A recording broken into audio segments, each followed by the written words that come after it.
Hello everyone, you're with me Nadia Nazir from tvsarawak.com. These are the headlines for today. State delegation in Bali to study its hospitality industry. Minister urges more help for children with hearing loss. SMEs advised to join international trade expos.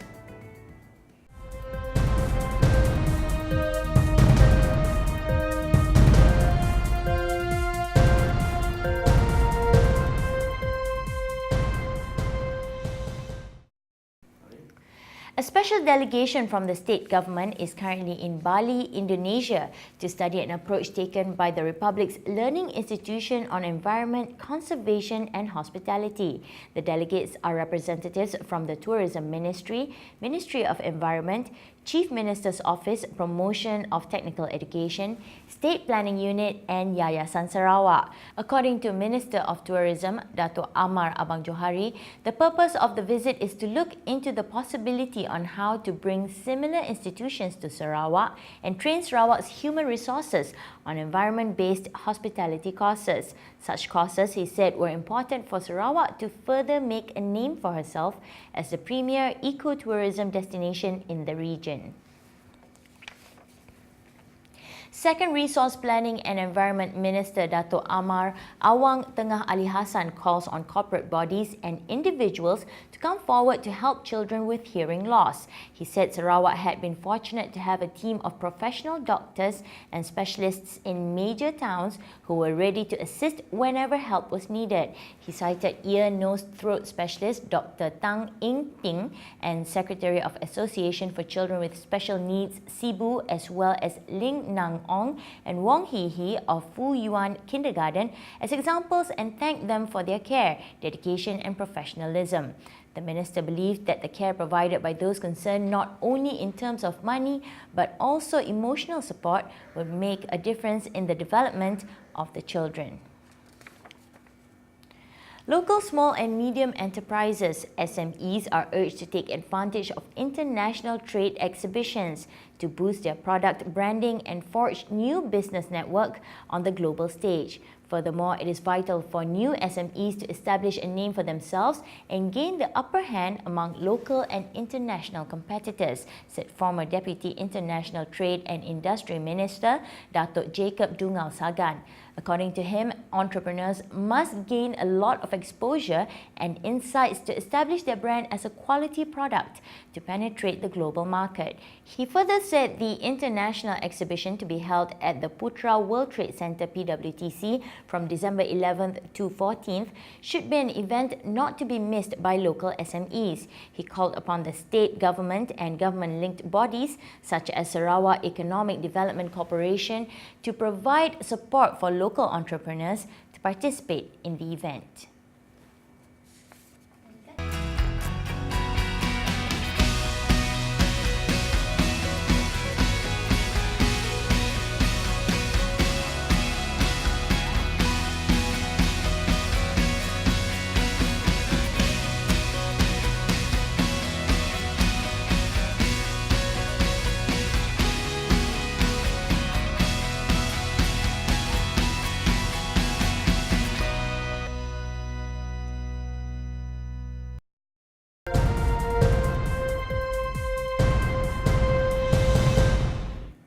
Moving on to Malaysian news.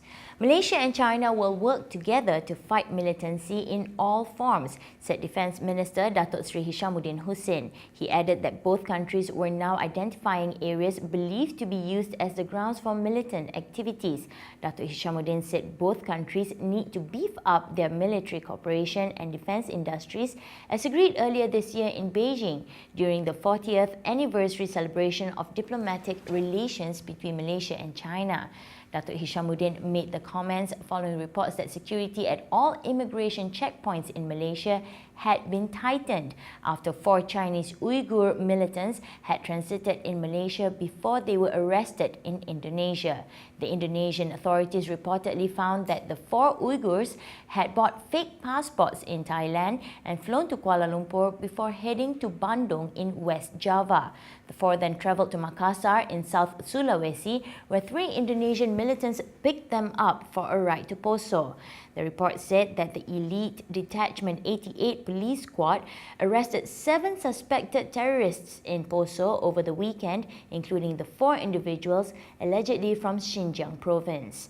It is also reported that the foreigners were planning to join a terrorist cell in Sulawesi, where a number of groups and individuals, including convicted terrorist Abu Bakar Bashir, are known to have voiced their support for the Islamic State IS terror group. The Agriculture and Agro-Based Industry Ministry is prepared to import more necessity goods such as fish, vegetables and meat in efforts to avoid price hikes following the government's move to reduce fuel subsidy recently. Minister Datuk Sri Ismail Sabri Yaakob said only a large quantity of the goods will ensure its price does not shoot up and at the same time lessen the burden on consumers and the public. He said the move is an alternative for the ministry to overcome price increases following the reduced fuel subsidy. Datuk Sri Ismail Sabri, who is also the Beira MP, said the same move was made by the government before and had successfully stabilized the price of goods. After the intense debate over the forecast Sijil Pelajaran Malaysia (SPM) results, students can now use it to enroll in private tertiary institutions as early as January. However, they can only formally register for their courses when the actual SPM results are released in March. This was in contrast to the earlier circular by the ministry that forecast SPM results could not be used for enrolment into pre-university programs. For the first time, the SPM results will be released on March 3rd, 2 weeks earlier than the norm, to enable students to complete their pre-university courses in time to further their studies overseas. Second Education Minister Datuk Sri Idris Juso said the decision was made after extensive consultation with stakeholders from various private education institutions. He said that bringing forward the SPM results release date, everything is now in full compliance with Malaysian Qualifications Agency requirements while giving enough room for students to go overseas.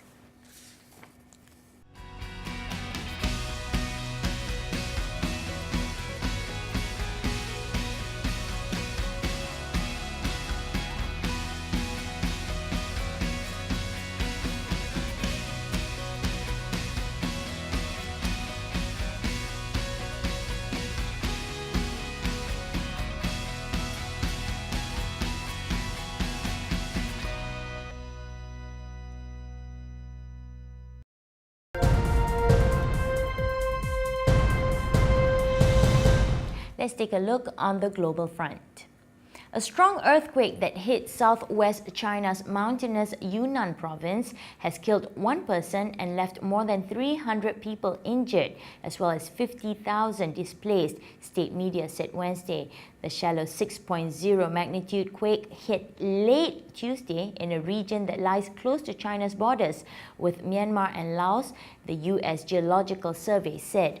1 person was so far known to have died. It added that 324 people were injured, mainly in Jingu County, close to the epicenter of the quake. It quoted local officials as saying more than 92,000 people in Jingu were affected and that 56,880 of them had been relocated. Provincial officials declared a top-level emergency with 3,200 troops dispatched in a race to save more lives, according to Xinhua. An additional 600 professional rescuers with sniffer dogs have been sent to the quake zone.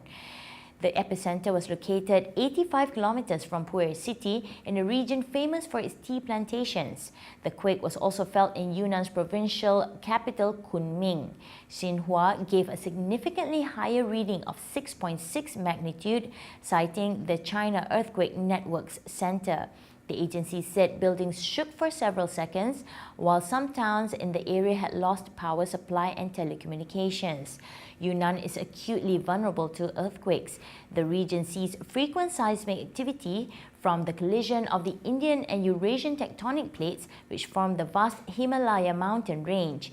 In August 2014, a 6.1 magnitude struck the province, killing more than 600 people. More than 3,000 people were injured, while more than 80,000 homes were fully or partially destroyed. Taiwan's premier warned Tuesday of increasing cyber attacks from China, the island's highest-ranking official to denounce attempts to steal government secrets despite warming cross-strait relations. Jiang Yihua's warning comes after the Federal Bureau of Investigation warned on Sunday that China is waging an aggressive cyber war against the United States, which costs American businesses billions of dollars every year. Jiang said that the Chinese mainland had political ambition towards Taiwan and never ceased its preparations for invading Taiwan, among them military exercises and cyber attacks. Urging government employees to heighten their vigilance, Jiang said Chinese cyber attackers often use civil websites as springboards to access Taiwan's official websites and steal government secrets. The United States, a key ally of Taiwan, routinely accuses China of cyber attacks and spying. 5 Chinese military officers were indicted for hacking into US companies in May 2014. Glasses that tell you how to get home, adverts that know where you are looking, and a t-shirt that knows how fast your heart is beating were on display at a huge tech gathering in Japan Tuesday. The gadgets were all part of this year's cutting-edge IT and electronics comprehensive exhibition, Asia's largest electronics fair just outside Tokyo. Leading the pack was a tiny projection device that can be attached to a pair of glasses that give the wearer an ever-visible screen. The prototype, dubbed Toshiba Glass and weighing 42 grams, might offer directions or a simultaneous translation, or could assist factory workers who need both hands free while working, a Toshiba researcher said. The data is transmitted to a smartphone, which must run a specific app, the company said. While Docomo's offering might have concentrated on health, Fujitsu unveiled something to encourage a bit more relaxation in the form of a device that could help a barman read his customers' minds. Maritime authorities across Southeast Asia are scouring the seas for a Vietnamese oil tanker which has not been heard from for 6 days and is now feared to have been taken by pirates. The Sunrise 689, which had a crew of 18 people and was carrying over 5,000 tons of gas oil, vanished from radar 40 minutes after leaving Singapore on October 2nd, when it was bound for Quang Tri province in central Vietnam.